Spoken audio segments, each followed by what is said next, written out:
can still manifest what you want if you organize these four dimensions in one direction and keep it unwavering in that direction for a certain period of time. The first and foremost thing is, you must be clear what is it that you really want. If you do not know what you want, the question of creating it doesn't arise.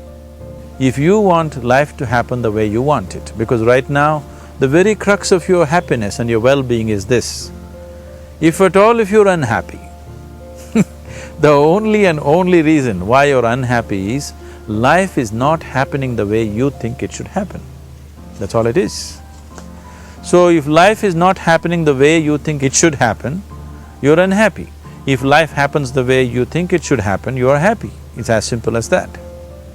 So if life has to happen the way you think it should happen, first of all, how you think, with how much focus you think, how much stability is there in your thought, and how much reverberance is there in the thought process will determine whether your thought will become a reality or is it just an empty thought. Is something possible or not possible is destroying humanity. What is possible and not possible is not your business, it's nature's business. Your business is just to strive for what you want.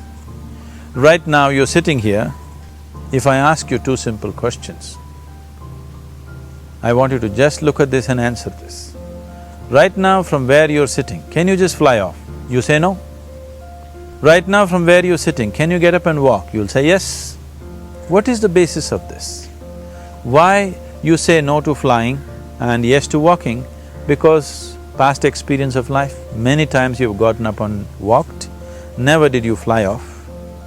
Or in other words, you're using the past experience of life as a basis for deciding whether something is possible or not possible. Or in other words, you have decided that what has not happened till now cannot happen in your life in future. This is a disgrace to humanity and the human spirit. What has not happened till now on this planet can happen tomorrow. Human beings are capable of making it happen tomorrow. So what is possible and what is not possible is not your business. That is nature's business. Nature will decide that. You just see what is it that you really want. So organizing our minds fundamentally means moving from a compulsive state of activity to a conscious state of activity.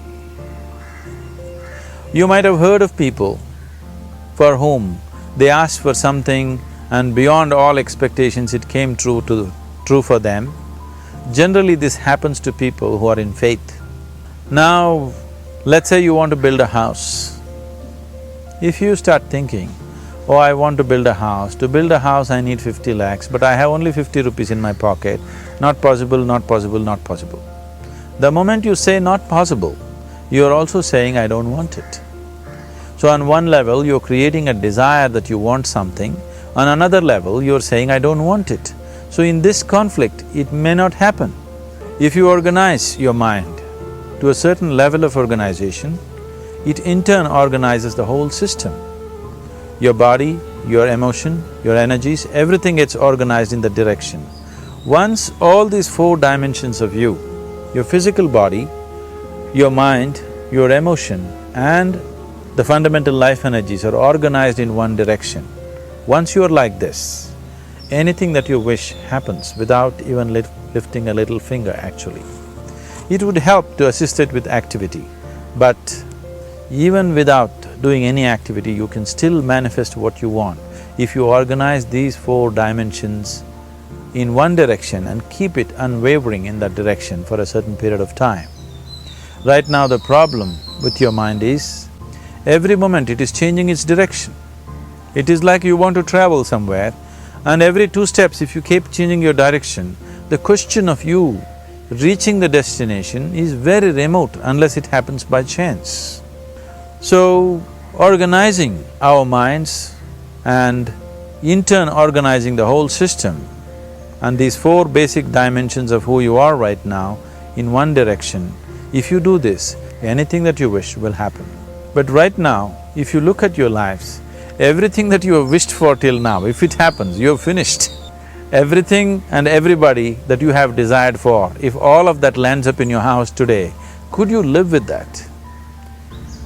Once we're empowered like this, it's very important that our physical action, emotional action, mental action and energy actions are controlled and properly directed.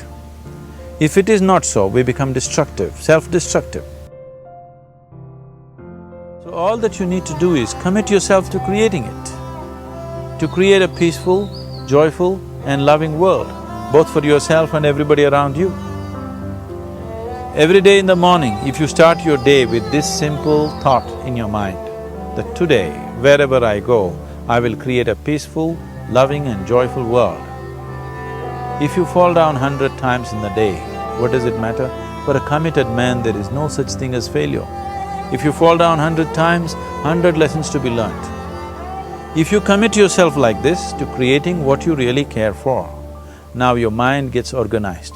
Once your mind gets organized, the way you think is the way you feel, your emotion will get organized. Once your thought and emotion is organized, your energies will get organized in the same direction.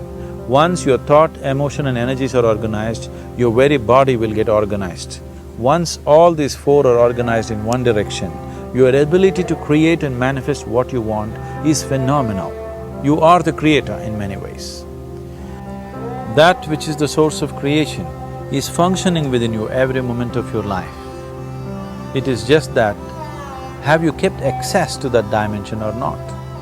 Organizing the four basic elements of your life will give you that access. There are tools and technologies to do this. The whole science of yoga, the whole technology that we refer to as yoga is just about this, transforming yourself from being just a piece of creation to become a creator.